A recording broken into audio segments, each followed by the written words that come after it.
ઓમ ગણેશ હર હર મહાદેવ। આજે મહત્વપૂર્ણ વિષય ઉપર આજે વિડીયો બનાવ્યો છે અને આમ તો હિન્દી ચેનલ જે લોકો જોઈ રહ્યા છે એમને ખબર જ હશે, પણ આપણે ગુજરાતી ભાષામાં ખાસ કરીને આ વિડીયોની આવશ્યકતા હતી। ઘણા લોકો મને કહી રહ્યા હતા, પૂછી રહ્યા હતા કે નિત્ય શ્રી સુક્તમનો યજ્ઞ કરવો હોય તો કેવી રીતે કરી શકાય, અને એ પણ એવી રીતે કે જેનાથી કોઈ દોષ યુક્ત ના થાય, અર્થાત કોઈને દોષ કે પાપ ન લાગે, અને એ પણ દેશકાળ સમય અનુસાર બહુ જ ઓછા સમયમાં, અને શક્ય હોય તો આનું થોડું ઘણું મહત્વ। આ બધા પ્રશ્ન તમારા જ પૂછેલા છે અને એટલે જ આજે એ વિષય ઉપર હું વિડીયો બનાવીશ। અને નવરાત્રિ આવી રહી છે ચૈત્ર મહિનાની, અને એના સિવાય પણ જ્યારે પણ તમે ચાહો ત્યારે નિત્ય આ શ્રી સુક્તમનો યજ્ઞ, એટલે કે પૂનમ હોય, અમાસ હોય, રવિપુષ્ય યોગ હોય, ગુરુપુષ્યામૃત યોગ હોય, પછી નવરાત્રિના 9 દિવસ હોય, સંક્રાંતિ કાળ હોય, જ્યારે પણ, અથવા તો દર શુક્રવારે પણ આ તમે યજ્ઞ કરી શકો। અને જે રીતે શ્રી સુક્તમનું મહાત્મ્ય છે કે શ્રી સુક્તમ શ્રી કામ સતતમ જપેદ યહ શુચિ પ્રયતો ભૂતવા જુહુયાદાજ્યમન્વમ સુક્તમ પંચદશર્ચમ ચ શ્રી કામ સતતમ જપેદ। જે કોઈ પણ મનુષ્ય નિત્ય શ્રી સુક્તમના 16માંથી 15 ઋચાઓથી જે યજ્ઞ કરે છે, એટલે કે 15 મંત્રો કે શ્લોકોથી, એના ઘરમાં શ્રી કામ સતતમ જપેદ, એના ઘરમાં લક્ષ્મી ક્યારેય ખૂટે નહીં, ધન સંપત્તિ ક્યારેય ન ખૂટે, એમાં કોઈ શંકા નથી। અને આ ખાલી કહેલું નથી, લોકોનું અનુભવેલું પણ છે। લાખોની સંખ્યામાં હશે કે જે લોકોએ શ્રી સુક્તમ નિત્ય કર્યા છે એમના જીવનમાં, ઘરમાં અવશ્ય પ્રગતિ થઈ છે, અને આપણી પાસે એવા ઘણા બધા એક્ઝામ્પલ્સ પણ છે। પણ મૂળ વાત એ કે નવરાત્રિ આવી રહી છે, અને એના સિવાય જે રીતે મેં કીધું કે તમે પોતે પણ કેવી રીતે આ નિત્ય શ્રી સુક્તમનો યજ્ઞ કરી શકો છો, તો એ આજે આપણે સત્સંગ કરીશું। જો તમને આ વિષય વિડીયો પસંદ આવે, લાઇક કરજો, શેર કરજો, અને ચેનલ પર નવા હોય તો સબસ્ક્રાઇબ કરજો। સત્સંગ શરૂ કરીએ।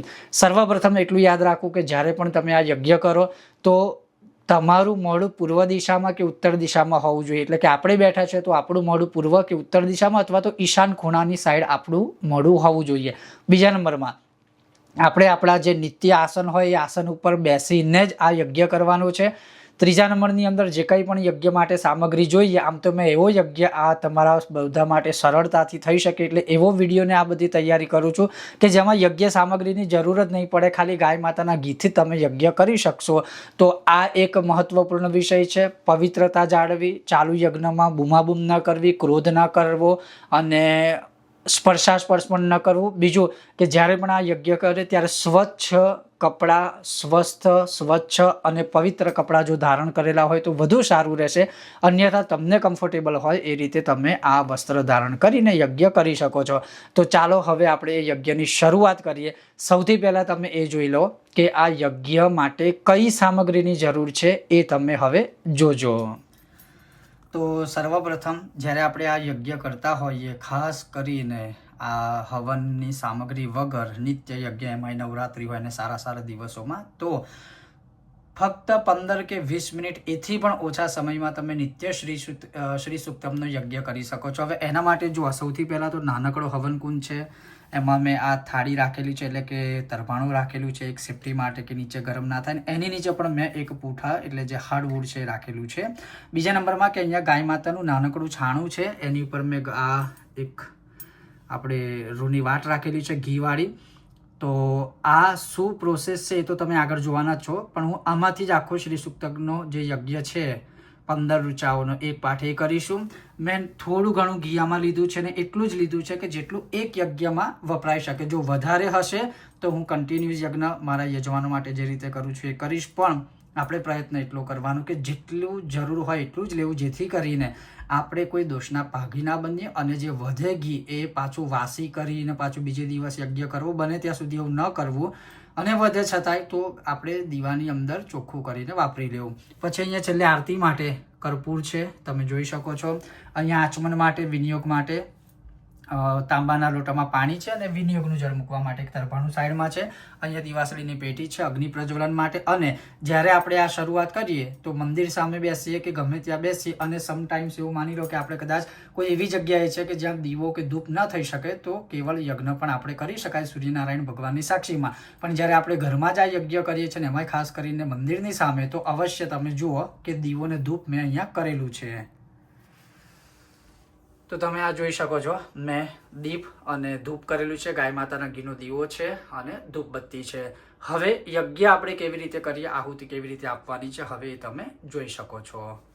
તો હવે સર્વપ્રથમ આપણે આચમન કરવાનું રહેશે અને આચમન કેવી રીતે કરવાનું છે એ તમે જોઈ શકો છો. ઓમ હરીમ કેશવાય નમઃ, ઓમ હરીમ નારાયણાય નમઃ, ઓમ હરીમ માધવાય નમઃ, ઓમ હરીમ ગોવિંદાય નમઃ ઇતિ હસ્તમ પ્રક્ષાલ્ય. પછી હાથ સાફ કરી હાથ ધોઈ અને યજ્ઞની શરૂઆત આપણે કરીશું. આ રીતે એક આચમનીમાં જળ લેવાનું અને એનો જે વિનિયોગ છે, વિનિયોગમાં જ આપણી કામના પણ આવી જાય એટલે એ વિનિયોગ બોલવાનો.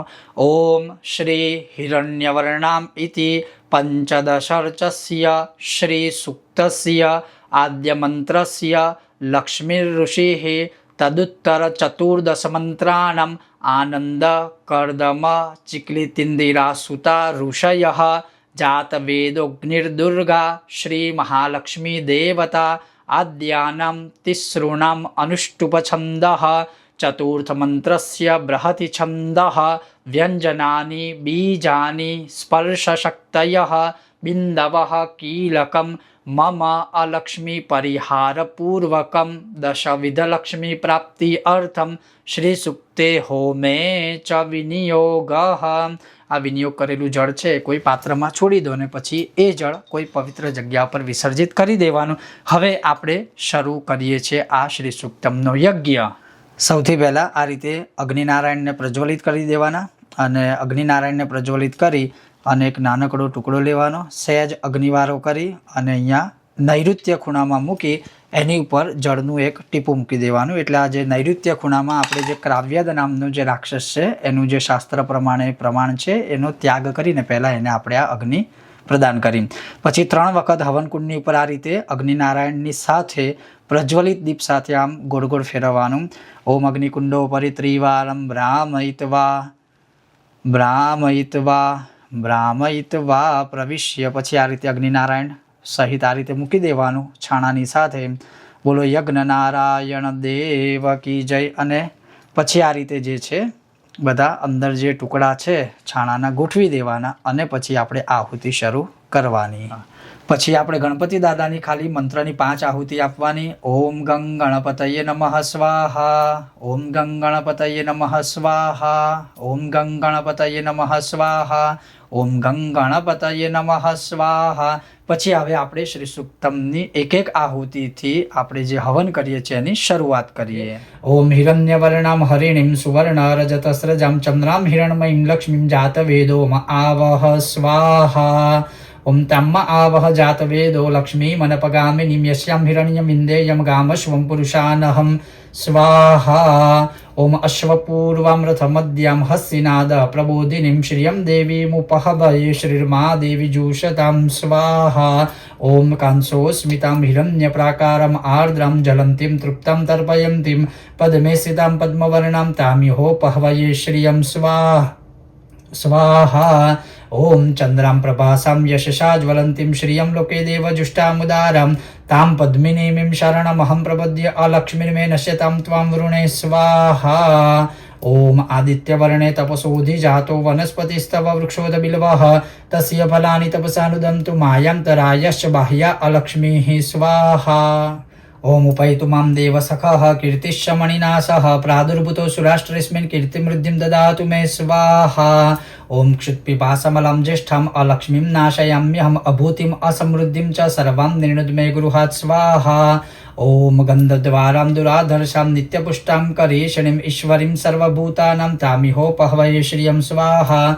ઓમ મનસઃ કામમાકૂતિમ વાચઃ સત્યમશીમહિ પશૂનામ રૂપમન્નસ્ય મયી શ્રીઃ શ્રયતામ યસઃ સ્વાહા. ઓમ કર્દમેન પ્રજાભૂતા મયી સંભવ કર્દમ શ્રિયં વાસય મે કુલે માતરમ પદ્મમાલિનીમ સ્વાહા. ઓમ આપઃ સૃજંતુ સ્નિગ્ધાની ચિક્લિતવસ મે ગૃહે નીચ દેવીમ માતરમ શ્રિયં વાસય મે કુલે સ્વાહા. ઓમ આર્દ્રમ યઃ કરિણીમ યષ્ટિમ સુવર્ણામ હેમમાલિનીમ સૂર્યામ હિરણમયીમ લક્ષ્મીમ જાતવેદોમ આવહ સ્વાહા.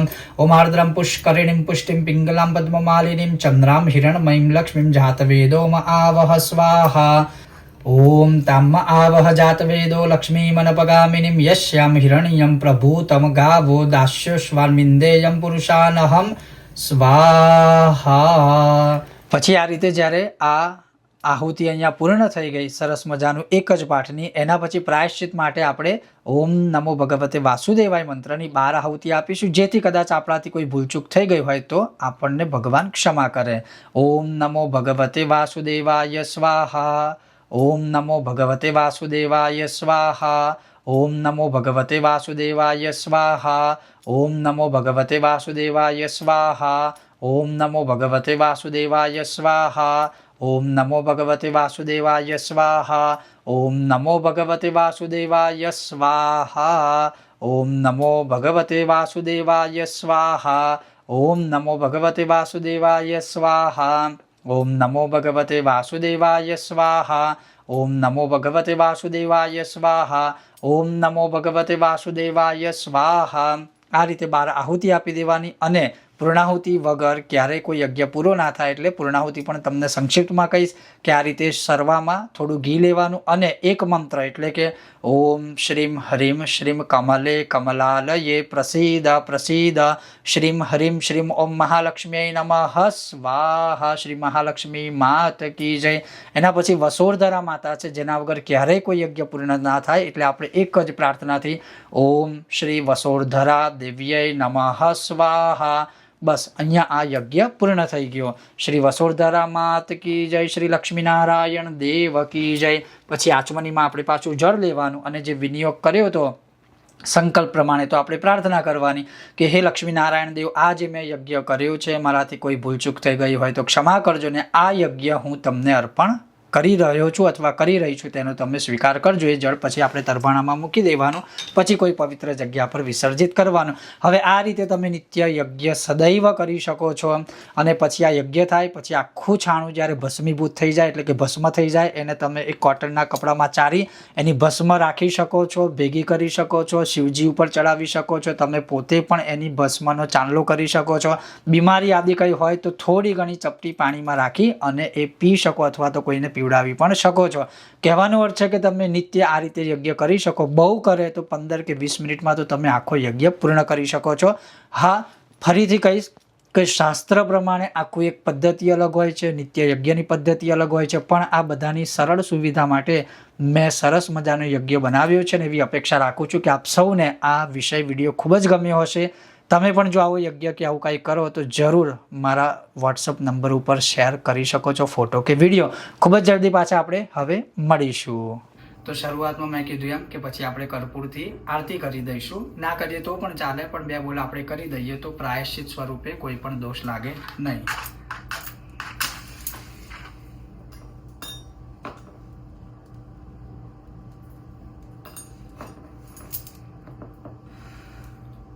ઓમ कर्पूरगौरं करुणावतारं संसारसारं भुजगेन्द्रहारं सदा वसन्तं हृदयारविन्दे भवं भवानी सहितं नमामि. मङ्गलं भगवान् विष्णु मङ्गलं गरुडध्वज मङ्गलं पुण्डरीकाक्ष मङ्गलाय तनोहरि. सर्वमङ्गलमाङ्गल्ये शिवे सर्वार्थसाधिके शरण्ये त्र्यम्बके गौरी नारायणी नमोऽस्तु ते. जलैः शीतलेन कर्णकृत्यं देवे तत्वा देवताभिवन्दनं स्वात्मा कल्याणार्थे स्वात्माभिचक्षुः वन्दनं हस्तं प्रक्षाल्य. તો તમે જોયું કે નિત્ય આપણે શ્રી સુક્તમનો જો યજ્ઞ કરવો હોય તો કેવી રીતે થઈ શકે, એમાં શું સામગ્રીની જરૂર પડે, કશું જ નહીં. તમે જોઈ લીધું છે. ખાલી એક જ વસ્તુ કહીશ કે ઘણા લોકો શું કરે છે કે સ્ટીલના વાસણોમાં કે થાળીઓમાં, ડીશોમાં ને તપેલીઓમાં યજ્ઞ કરે છે, જે બિલકુલ ઉચિત ના કહેવાય. એક નાનકડો યજ્ઞ કુંડ 100, 200, 500 રૂપિયાનો આપણે લાવી જ શકીએ છીએ. એટલું પણ આપણે ના હોય કે ના લાવી શકીએ. તો નિત્ય યજ્ઞ માટે જ આપણે પ્રયોગ કરવાનો છે, તો જરૂર હવનકુંડ વસાવો ને એમાં યજ્ઞ કરજો.